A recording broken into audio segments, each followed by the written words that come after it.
It looks like we're breaking even. The economics that we budgeted when we came here is working out. We still got another month to clear away some of the bills from up yonder, but we're still, I think May will be clean. And May looks good for us, so we appreciate you being consistent and being here. We're glad to appreciate the new people showing up. Some of you coming back from years ago. It's kind of fun, yes? And we are blessed. We are absolutely blessed. Yesterday morning we had Course in Miracles at the house, the minister's residence, and the office, and the activity center, and the, what do you call it? Church office. It's really great. And afterwards, Jonathan, who is facilitating our Course in Miracles, we went out and back and sat and talked for half an hour. So we need to start holding things. If you haven't been there, you need to come and look at this place. You could not have planned something like we leased that. The backyard is just beautiful. Those of you who've been there, would you agree? Yes. It's actually more like an activity center than it is a house. It is. It literally is. And we got this great big huge room in the front, which is the healing meditation area. Strictly, that's what it is. And then we have a living area with a couch. We're gonna. By the way, that May 20th, we're gonna have this potluck, and I can't wait. You folks cook some of the greatest stuff I've ever eaten. So, and Madeline has promised to make meatloaf, and that's one of my favorites. So, haven't you? The barbecue. The only downside is the barbecue's dirty. Oh, it's still dirty? Yeah. Well, somebody's got to clean it. I thought you went out. No. Did you really look at that barbecue? I said, oh, that's not so bad. Yeah, okay. But it's really a blessing. It really is. And those of you who've been there know you couldn't plan finding something like this if you set out to look for it. And Madeline and I are enjoying living in it very much, so we appreciate that. The topic for today was looking at, is it booming on? Yeah. Can you put it on your sweater instead of your shirt?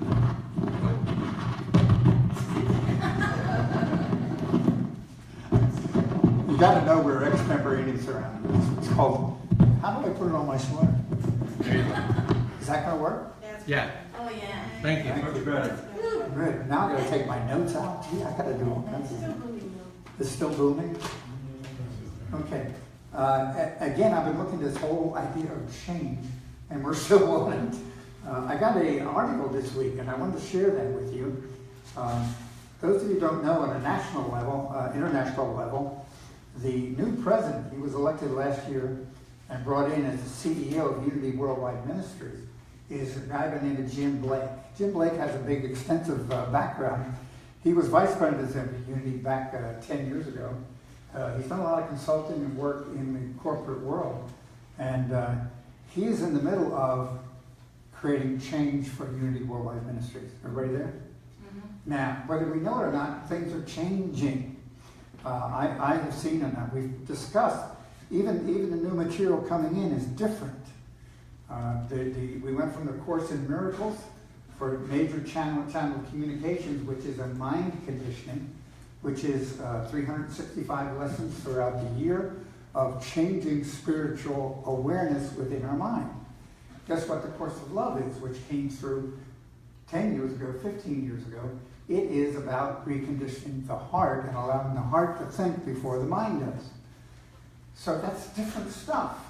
So the spiritual community that I'm aware of and that is Unity Worldwide Ministries is shifting as we are shifting.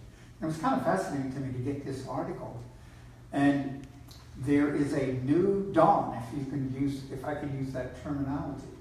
And the dawn is the heart and the true spiritual path. A lot of us in Unity, one of the reasons I got involved in Unity in the beginning was for prosperity. Very openly, I talked about that. And so Unity has had an answer for prosperity. Unity has had an answer for health. Unity has had an answer for relationships. There have been a lot of answers, and it's all living a better life. Feeling good, feeling better.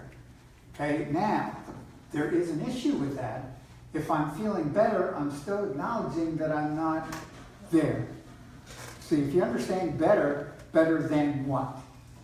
So the ultimate is true spiritual awakening, which means I am in a position of nirvana, is what the Buddhists call it, or a position of heaven, which is the kingdom of heaven is within.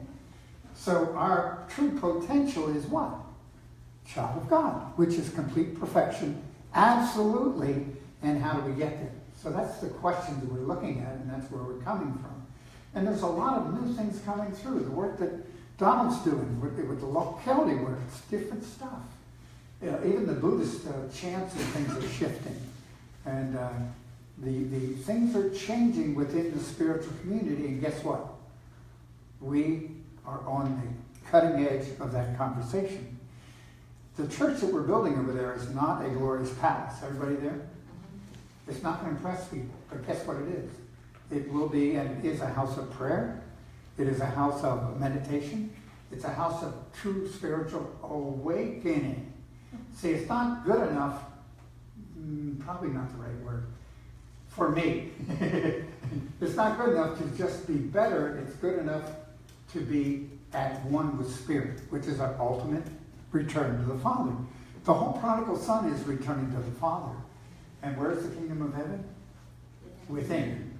So, somehow within us, there is the answer to everything, and there's an awakening. So I'm going to start using the word awakening more and more, and we're referring to the term Christ consciousness.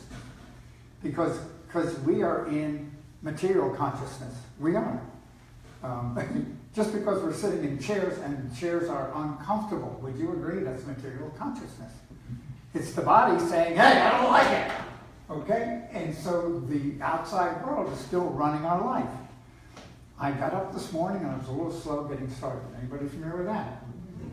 It was kind of, and it's like, okay, all right. So we go through this stuff and we forget that the kingdom of heaven is within. So I want to read this for you, and I'm going to have to put glasses on because I'm still in the material world.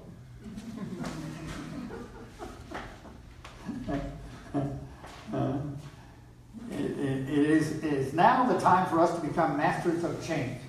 Now, this is Jan Blake, our president, our CEO, actually, of Unity Worldwide Ministry. Now, and this is an article in the Leaders Journal, which goes out once a week to the Unity ministers and LUTs and others, okay? And it says, and I'm, it's a lead up, but I just want to catch some of this. And so it is now time for us to become masters of change as individuals, as leaders, and as a movement. The world is in social chaos and craving bold new spiritual solutions to the societal problems we face. Anybody agree? I mean, look at the world. Look at what's going on. And is the answer in the spiritual path we're on? I believe so. I do. And I have to be on the path in order to experience it. Now we're going to take that a little bit further because part of our job is to model that. Okay? Not go out and knock doors, not just be the person that we are from awakening so people say, hey, what are you doing? Okay? And it's when somebody asks the question that we can then talk. Okay, so we go on. There is a generation coming forth that is looking for spirituality in new forms. If you haven't looked at what's going on, the colleges are in a mess. Yes, because there's all this new thinking's coming in, and they don't know what to do with it. It's in a chaos right now. Okay? Now that's me interpreting what I'm seeing, and I'm sharing that with you. If you don't agree with me, that's fine. But the idea is there is this turmoil and questioning going on.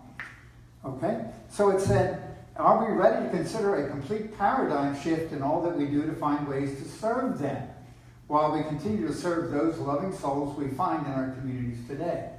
See, here's part of the issue. New people come in, and they are here, and we are, those who've been around for a while, we are here. So there's this up and down type thing that occurs. So what do we talk about? Yes? And the really true thing to talk about is awakening to who I really am. Because everybody, see, that's what creates the unrest. That's why some people say, I want to go home. Anybody familiar with I want to go home? Where's home? Home's gone. But home is that inner knowing that there's a better place to go to. And if I honestly look at that and bring that in, then I start looking for that place. And it takes time, it takes awareness, it takes somebody role modeling that function. So let's go on. Paradigm shift. While we continue to serve those who are loving souls, we find them, because that is what we're being asked of us. So things are shifting everywhere. And anybody agree the world's shifting? If you don't, look out the door. Okay? And this change is occurring. Now, I can hope for the old days. Anybody familiar with the good old days? Well, what were some samples of the good old days? Didn't lock your doors. Didn't lock your doors, yeah. Mom used to give me meatloaf. Okay? Seriously, it's as simple as Toll House cookies and milk at night. We have these things that make us feel good in the physical world, and I can't let them go. Now, I've been forced to give up Toll House cookies because of my weight issue. By the way, that was my weight issues. I share with you, I was 250, 255, 240, somewhere in there. And I'm not going to tell you what I weighed this morning, but it was close to 160. So how did that happen? And it didn't happen because I had been on at least 20 diets over the years. And I would lose 20 pounds and then gain it back, and I'd actually gain 5 more, which is the world's paradigm, okay? And I'm not saying I'm not special. What I've been doing is understanding that what I eat is part of my spiritual self, because the self. And it's really been an awareness of that issue and eating better. But what is better? Again, what is better? So that we're in a world where we are so caught up in the day-to-day energy. And here's the way you do, even, driving here. We have all these things we're supposed to do. And it keeps things moving in a physical way. So it works in the physical world. However, would it be possible to bilocate? Anybody familiar with that? I don't know. See, again, the immediate thought is no way I can do that. And I'm not saying we can do it. I'm just saying, do you see here, we automatically discount ideas that might be a little bit higher than we normally think of. So that's where we are now. We're in a position to think higher, to think at a higher level, a higher frequency, a higher understanding, and stretch ourselves a little bit, because the world is changing. Even the New Thought movement has been, I go through it. The biggest question that comes to me, and I've shared it with the C's a number of times, is the idea that how many times do I meet somebody that is in unity or in a New Thought congregation, and they tell me, well, I've been studying this stuff for 30 years, and they're still dealing with day-to-day junk. So how come? How come it's not working? And I have to look at myself with that, because I openly say 1978 is when I first heard Catherine Ponder's ideas in Montgomery, Alabama. And I knew this is it. So here I am, all these years later, still dealing with skin cancer and other issues, okay? So it really is an awakening idea. There's more to this game. And it's a rather serious game, if you want to use that terminology. So I'm going to go on and finish this. Now, again, this is the president of Unity, CEO of Unity Worldwide Ministries. And he quotes Bucky Fuller. Anybody familiar with Buckmaster Fuller? Yes. A rather famous individual. We lived in a geodesic dome, by the way, when we were in Atlanta, Georgia. Remember that? Cotton picker leaked, but that's okay. It was amazing. That was an amazing thing. It really was. And again, it wasn't Bucky's fault. It was the way it was put together. But anyway. Explain to them what Bucky did, please. Buckmaster Fuller was a teacher at University of Illinois, if I remember correctly. And he's the guy that invented the Bucky dome, the dome. Geodetic. Thank you, that's what I was looking for. The geodesic dome and the octagonal pieces in that dome. And he actually pioneered the idea and brought it even into the chemical reaction things of combining organic chemistry. I don't understand exactly what I'm talking about. Anybody else has it, they're welcome to do it. Okay, thank you. But he is famous for that. And here's a quote that he had He said, you never change things by fighting the existing reality. Now, anybody agree there's a lot of things in existing reality to fight right now? Okay, and if you understand the law of resistance, when you push against something, what do you get? Pushback. I will guarantee you, all you have to do is start criticizing somebody and you're going to hear exactly what you said coming at you. It's almost, it's a law. Okay, so Bucky is saying, you can never change things by fighting the existing reality. Now, do I like the political situation now? Nope. It doesn't matter which side you're on. It's kind of broken right now. Do I like the wars? No. Do I like the tornado up in Canton? No. Again, what can I do about it? And we can rail against it, but actually we're creating more of it if we do that as a spiritual being. Okay? Then he goes on and says, to change something, build a new model that makes the existing model obsolete. So that's honestly where I'm thinking we are as a church. Our denomination, if you want to call the unity a denomination, is in that process from what I'm reading here. And I'm seeing on a national basis, whether you know it or not, you can now become a minister with by attending the correspondence school. No longer the seminary up in Unity. Would you agree that's a big change? Huge change. What are they doing? Well, Unity is growing, folks. Unity is expanding, and we have churches all over the world that need ministers. So what do? You still have to maintain the quality of it, but you make it easier for people to make that step into ministerial school. And you can do it in today's world online, because online is the way things get done. And we as a congregation here, what are we doing to model that new paradigm of, here we are, we're open, we're loving. Okay? So the world is changing, and I'm viewing this whole step we've made here. I'm amazed, and you guys are wonderful, because you understand the mess we've gone through in the last month or two, and the move and everything else. Matt and I are finally starting to settle down. Okay? We're even starting to find things. One of the things you need to do when you come out to the activity center is look in the garage. Because we got the whole church stored in the garage. But yet that is an opening for a new building, which Randy and Tommy and Pat are going to build for us pretty soon. Now there's another issue. It looks like it's going to cost us about $600,000, okay? We don't have a final figure yet. However, it sounds like a lot of money, yes? Does anybody understand how much money flows around in the air? Just, anybody here wired money? I mean, it goes through the air, boom, it's gone.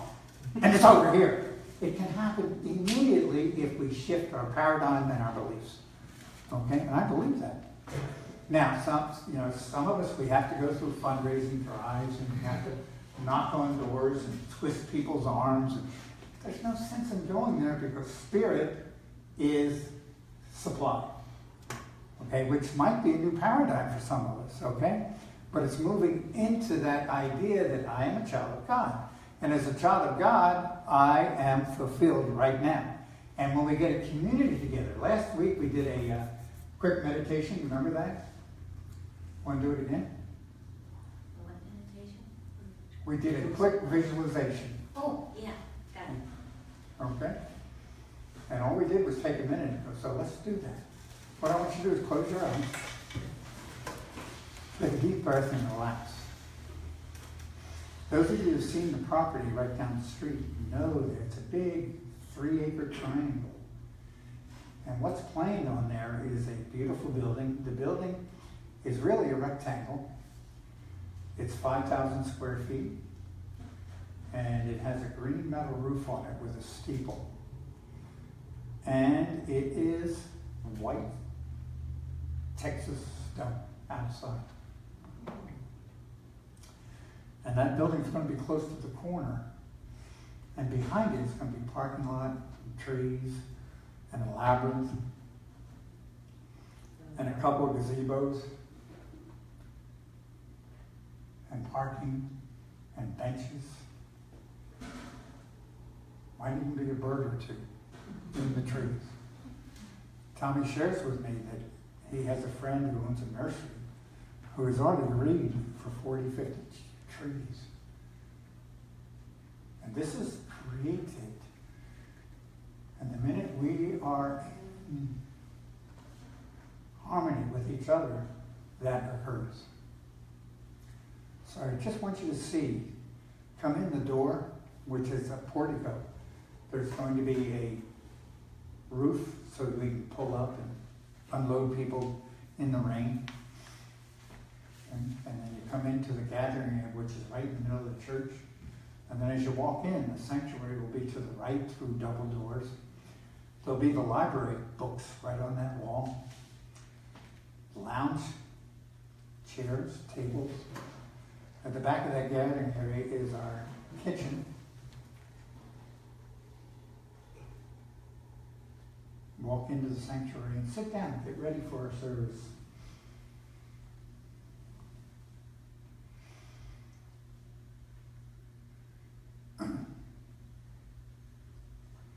In imagination, we can speed up the service. So now we're finished. You can come back out in the gathering area. And at the other end of the building are the offices and the classrooms and the schoolrooms. Even the men's room and the ladies' room. Yes, we're going to do that. No porta potties. No. But this is our home. This is our sanctuary. And in here we gather together in spiritual community, knowing that only God exists. And I honor each other in our community as God expressing itself.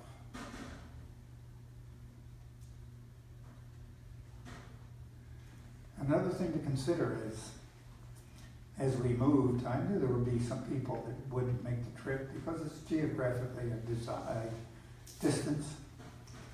But we're right in the middle of one of the largest growing areas in the country. And believe it or not, we haven't even met the people that are going to build this church.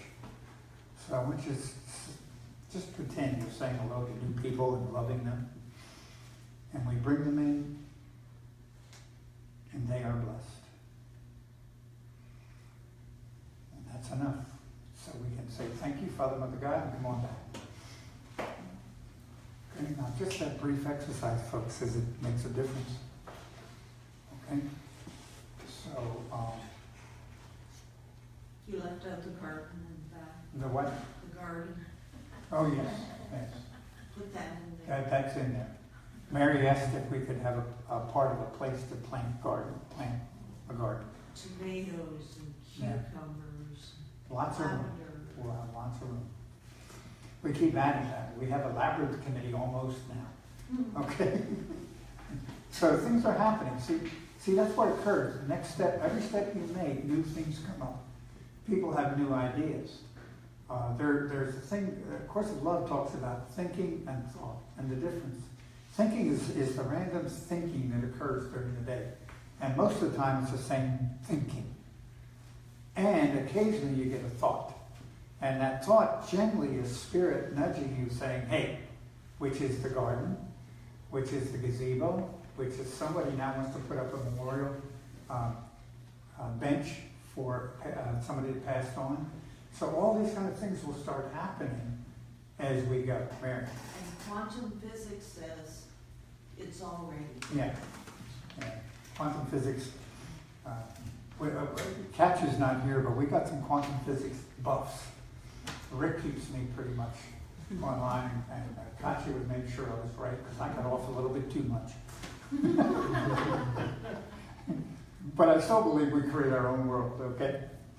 So, having said that, the idea, I want to read Luke 4, because I want you to understand the metaphors that Jesus was saying.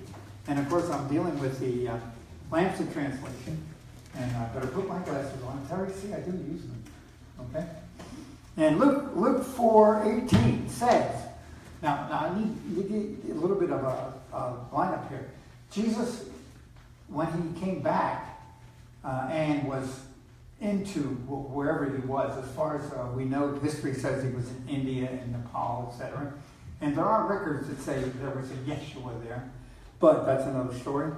And he said he came back and he came to Nazareth where he had been brought up, and he entered the synagogue on the Sabbath, and as was the custom, he stood up to read. So in the synagogues, that's what happens. And he was given the book of Isaiah, which is a scroll, okay? And he was given the book of Isaiah, and he picked the verses from Isaiah out of the scroll. Here's what he read, okay?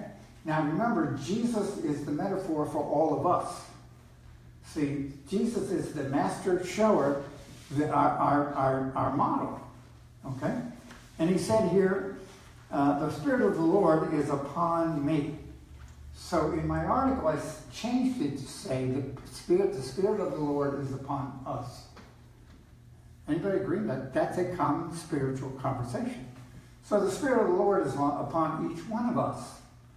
Okay? Because of this, he has anointed me or us to preach good tidings to the poor. But what do the poor need to hear? You don't have to be there.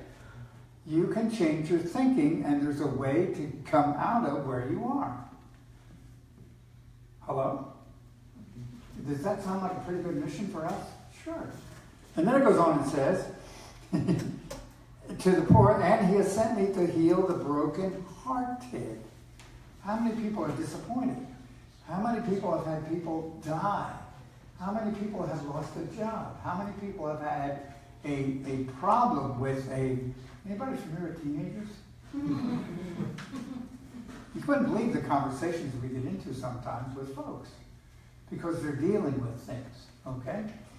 And we are given the Spirit of the Lord to deal with that as a spiritual community for folks around us. And it goes on and says, and he has sent me to heal the brokenhearted and to proclaim release to the captives. Now, I believe that's a metaphor for those of us that are captive in the junk we're in. Don't expect too much. Don't get your hopes up. You know, you'll never amount to anything. All these negative counter-intentions that we have accumulated over the years that we don't know are there. It's like, you know, again, I don't know why I go back to why I'm doing that today. But, you know, a piece of chocolate cake, I could not have a piece of chocolate cake. Or I'd eat the whole cake. I'll have a little forkful today. But there's those inbred ideas that I do these things automatically. And did you ever say, I don't know why I did that? That's because we have been programmed to do those things. Okay? So the idea is there's a way out of it through prayer, meditation, affirmation, and Ho'oponopono, we're going to talk about. Okay? Then it goes on, and sight to the blind. How many people are blind to who they are? We're still working on it, right? Okay, and that's what we're looking for. But the Spirit of the Lord is upon us to bring that sight to ourselves and everybody around us. And then it says, last of all, and to strengthen with forgiveness those who are bruised. So what's the key to healing? The healing is, and everywhere it is, of course, in miracles, is forgiveness. So it's totally contrary to normal material thinking. When somebody bruises you or somebody annoys you or whatever, to fight back. And what's the truth? The truth is healing occurs through forgiveness. And that's the Spirit of the Lord that we have been given and where we are. Now guess what? I don't know what to say. This is kind of like where we are. And where we have been in our conversation in this spiritual community. I do want to go on because Course in Miracles had some interesting things to say. And it was like yesterday just jumped out at me. By the way, I encourage you, that if those of you that have any interest, join with us 10 o'clock Saturday morning, okay? Because we have fun. And it says, this is Perception versus Knowledge, page 40 in the chapter 3. All your difficulties stem from the fact that you do not recognize yourself or your brother or God. So this is, Jesus is saying here, our difficulties come because we really don't recognize that we're God. Agree? I mean, we've forgotten that. Okay, then it goes on and says here in the next page, the abilities you now possess are only shadows of your real strength. All your present functions are divided because of your beliefs. So we have no idea how powerful we are. The Bible says if you have faith, you can move mountains. And I don't know about you, but we automatically discount that idea. How can anybody move a mountain? And maybe it's a metaphor. It doesn't matter, but we have those powers. And then it goes on. I'm still going here, by the way. It says, I have said your abilities to possess are only shadows of your real strength.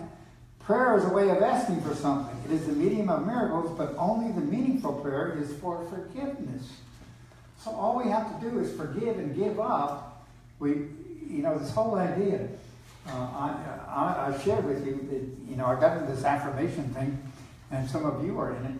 I used to write, remember they used to make us write in grade school? When we did something, I will not talk in class, or anybody had to do that? I had to do it 400 or 500 times, 1,000 times. Well, I thought, okay, I can reprogram my mind, so I used to sit and write for hours affirmations. I had pages full of them. Okay? And it's today I'm starting to realize I have to get rid of the old stuff first. In other words, I have to clean the slate. And I've been talking about this for 3 weeks now. Guess what? I think it's more and more important to let it go. And we don't know that we've got it. That's the problem. Now, I'm going to go. There's a little bit more. The ego today, the idea is, and this is lesson 61, I am the light of the world. I would like everybody to say that together. 1, 2, 3. I am the light of the world. It says we're children of God. I am a child of God. Together. I am a child of God. And the next lesson, 62, its word is, forgiveness is my function as the light of the world. See, as we each individual let go of our buried upsets, problems, revenges, we start cleaning up our own consciousness. We start cleaning up the world's consciousness. And see, we don't realize how powerful we are.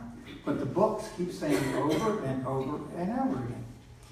Lesson 63, which is the next lesson, says, the light of the world brings peace to every mind through my forgiveness. Can I say that again? The light of the world brings peace to every mind through my forgiveness. So when I work on forgiveness, I'm actually bringing peace to the world because I am the light of the world. So, what I wanted to do and what we came up with was let's spend some time looking at things that help us get rid of upsets. Anybody familiar with the word revenge? I'll get that, this would be.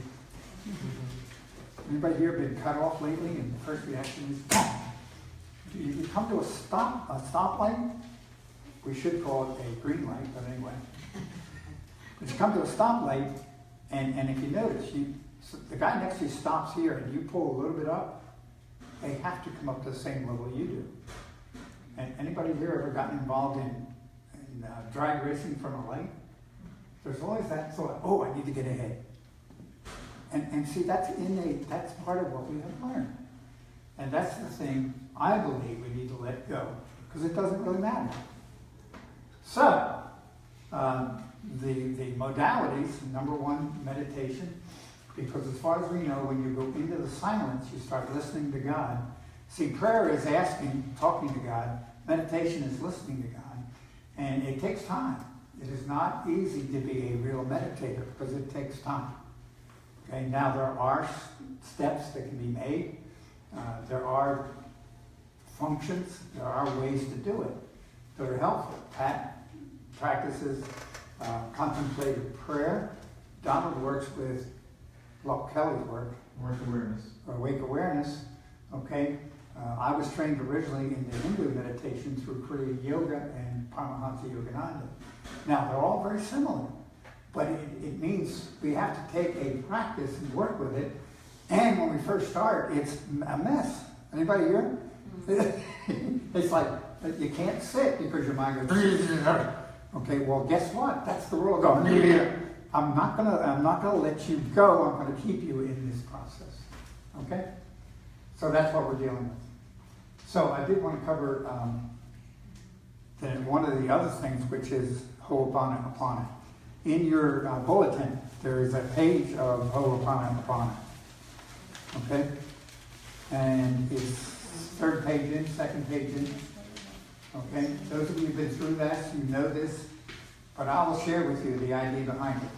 Miracles are happening with people that practice this. Okay? And it's 4 simple statements. Okay? First statement is, I love you. And when you say that, and it's best said out loud by yourself, but you can do it internally. So it's I love you, and you're saying I love you to the divine. Everybody there?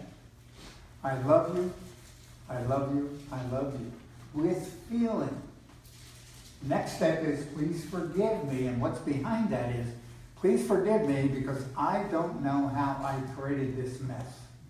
The first thing to realize is that each of us is a created being. I'm sorry. Okay, so I am a created being, and no matter what, anything that happens in my life, I have participated in the creation. Now that's a controversial conversation, but I want to share that, helping us understand that we are created. The kingdom of heaven is within. We have all the attributes of God, so we are creative in our world. And I'm sorry that I created this to the divine. I'm sorry. And I don't know how it happened, for goodness sake, forgive me. Okay? Which is the next step. Please forgive me.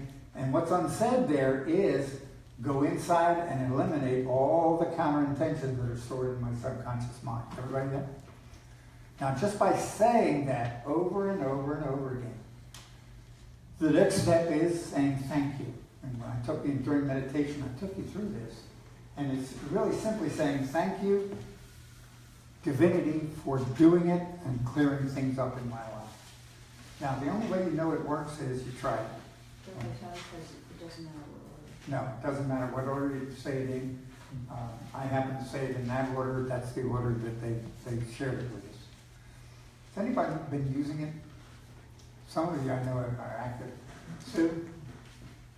I use it a lot when I get stressed or I'm worried about someone. See? And I start saying it, and it's like I'm just saying it. But after a while, after you keep saying it over and over, all of a sudden you start feeling so much better. And magically, you hear it it? seems to make things a lot better. Yeah. The in relationships, the attitude sometimes is, I wish she would change, or I wish he would do this. See, that is a counter intention that you're holding for somebody else.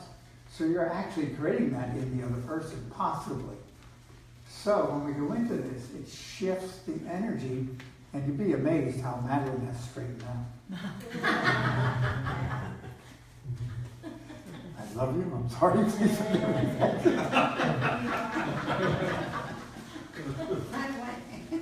But it's funny. See, we can kid about it. But do you understand? That's a touchy issue with couples. You know, okay, I wish you'd straighten out. There's nothing I can do for anybody else except pray for you. And how do I pray for you? We have no structure. So we have just shared a prayer for you to release what you're thinking about that person. Because in my thinking of that person, I might be affecting their behavior. Might. Okay? Okay, on the back table, if you can turn around, Cat's holding up the book. Thank you, Vanna. That book is, it's by Joe Vitale. He's the guy that found this. There's a fantastic story about the beginning of it. Real quickly, a psychologist or psychiatrist were hired to take over a criminal insane asylum. I mean, murderers and tough people. And he told them, I will not interview them, I will not do anything other than my spiritual work. And they hired him because they couldn't find anybody else. And all he did every day was pull out their files, look at their pictures, look at the write-ups other psychiatrists had said, and repeat those 4 words, sentences. 3 years later, 4 years later, they had to close the asylum down because everybody was healed. Okay? Now, anybody agree that's pretty phenomenal? So maybe it might work on some of my issues. And I'm asking you really, that's why Madeline printed it up prettily. Put it in front of you, run copies of it, put it throughout the house, and just keep repeating it to yourself all day. Okay? So that's it. Next week we're going to talk about tapping. How many went through tapping earlier? Okay? Tapping is a form of tapping that releases upsets. Okay? Pat wants me to end. How many is it? How many is my time? Huh? 10:30. 10:30. 11:30, sorry. 11:35. I'm just getting started. Time's on your side. There is no time, it's all an illusion anyway. So You're in my world. Okay. our eternal hero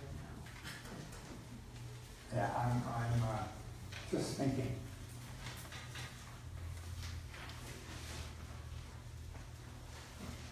And I did want to say this, okay?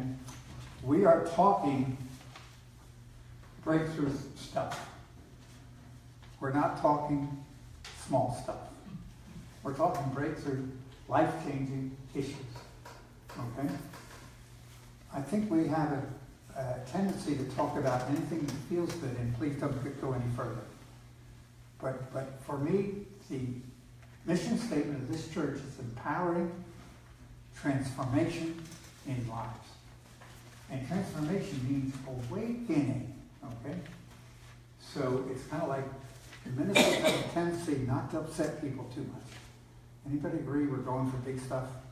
Because I believe this community can change Pflugerville, Austin, and the world. I really believe that. And you are now putting it together if you can see it. Please, I wish you could see some of my eyes of what's happening now. So anyway, we're going to take up collection. A love offering. I'm complete. What? No. Yes, we do. I apologize.